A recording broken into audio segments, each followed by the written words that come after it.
Hey guys, Foxdrop here with a video on 10 champions that are easy, simple to play, but still carry really hard in solo queue. The reason why it's so good to have easy champions in your champion pool is because not only are they very easy to master, so it doesn't take you loads of time before you can actually start carrying on them, but also on top of that, they're very consistent to play. They're very reliable in the sense that they don't have too much going on as far as their own champion dynamics and mechanics, meaning you don't have to worry about what your champion's doing, and instead you can just focus on the game. And because we are doing 10 champions in 10 minutes, I'm sorry guys, but there won't be too much detail on how to actually play the champion, else we'd probably be here all night. But I will try and show you 2 different champions with 2 different playstyles, so if you don't like one, you'll still maybe like the other. Foxdrop shirts are also live now, boys and girls. Get them while they're hot. I'll put a link to them down below in the description. They're only going to be around for a few more weeks, limited edition. So if you want to support me and celebrate our 500,000 subscribers, go ahead and check that link out. Shout outs to Cynical, Reese and Donovan. They've already got theirs. But anyway, moving on with the video, we'll start with top lane. So the first top laner that I think is really simple and effective for solo queue,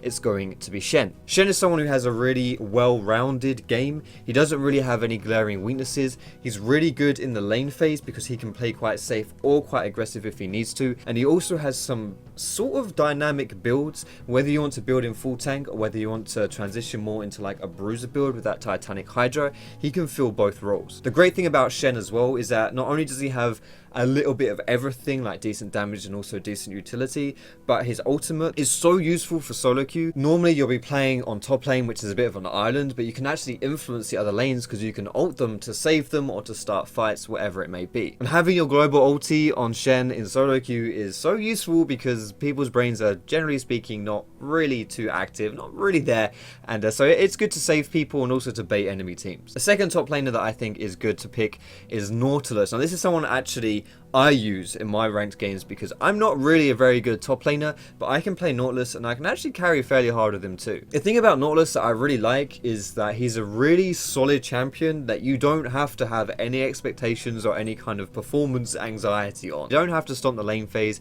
you don't have to do anything, you just have to get tanky and then you're going to be really useful still. He's also actually a pretty good laner as well. He does fairly well against like the bruiser assassin top laners, people like Riven, Yasuo. These are all champions who kind of struggle against Nautilus because you just rush a Sunfire Cape, you get tanky, and then they can't really kill you. So if you like someone who is more of like a supporty tank style, then Nautilus is really solid to go for. If you want someone who's more bruisery, then I would suggest the Shen. For your jungle pick, the first champion that I think is really solid but also really easy, it has to be Amumu. Amumu is part of the legendary Bronzodia. He's really solid in low elo, but people think that he's not so good in high elo. However, in actuality, he's still someone who, if you actually just want to play him in high elo, you'll still be pretty successful on him. He's someone who's not particularly good in the lane phase, like his ganks pre-6 aren't amazing, though you can certainly still do them, but the great thing about Amumu is mostly just his ultimate. He can just completely carry a game, completely win a team fight just by landing a good ulti. He's still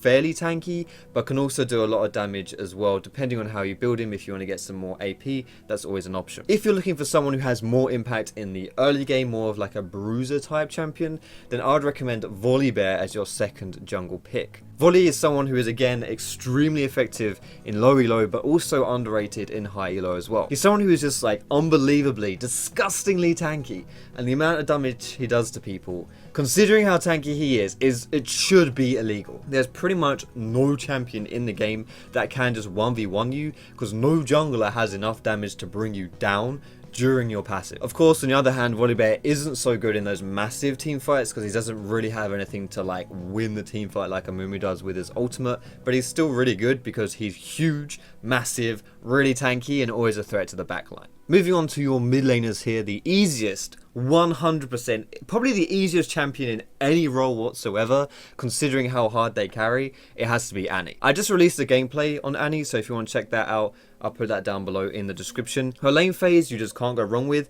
If you can't last hit, you can just last hit with your Q. You get the cooldown refunded by half and all the mana refunded as well. She has insane burst, probably one of the highest bursts considering you just press all your, like, smash your face on the keyboard and just blow someone up. And even outside of that, she also has the stun to set things up or to just like stun 3 or 4 people and just win a team fight by itself. She is just the #1 champion for this whole video. Outside of that though, I think the second easiest mid laner that's also quite effective is probably someone like Morgana. I think Morgana is someone who isn't quite the same as Annie in the sense that she has ridiculous burst.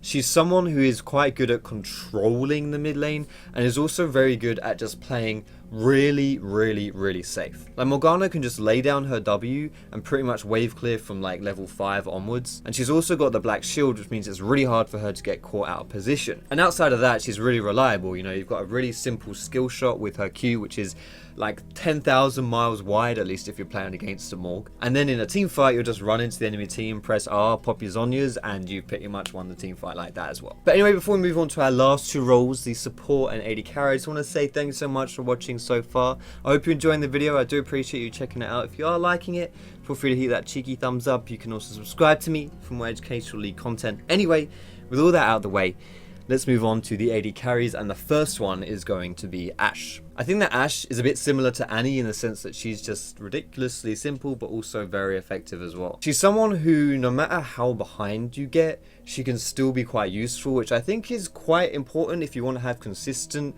results. It's not like you need that snowball to be effective. Like Ashe with her ulti, that is probably one of the strongest tools in solo queue, because being able to initiate and catch people out of position, considering how bad people are at positioning and how bad they are at team play in solo queue, it's really valuable, and you can just get so many free kills like that. She also has like no other mechanics. I mean, she basically only has 2 other abilities.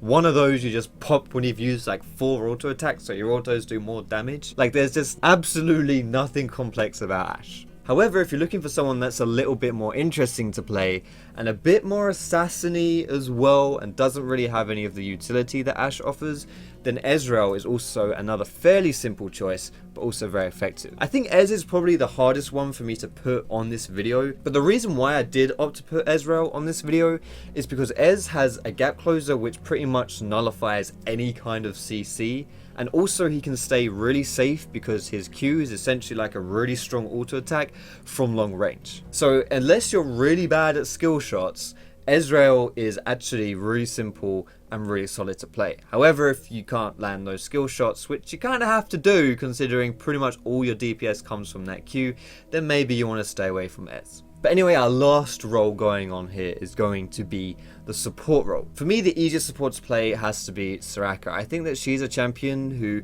the higher elo you go, the stronger she becomes, because the more you can rely on your teammates. However, she's still pretty solid in low elo as well, because the great thing about Soraka is that she pretty much just nullifies or erases your team's mistakes. Like, your team will have really bad positioning, they'll get caught out, they'll do loads of dumb stuff, but Soraka's there to heal them up and make it as though your team didn't actually do anything wrong in the first place. Especially if you get really bad AD carries in the bot lane, or if you're a support player that feels like you get a lot of bad AD carries down bot, then you can just heal them up when they do a really bad trade or something like that, and then essentially you end up winning the trade because you're playing an absolutely broken and disgusting champion. However, Soraka isn't too proactive. She doesn't really get involved and start plays herself. She's more just like one huge cock block.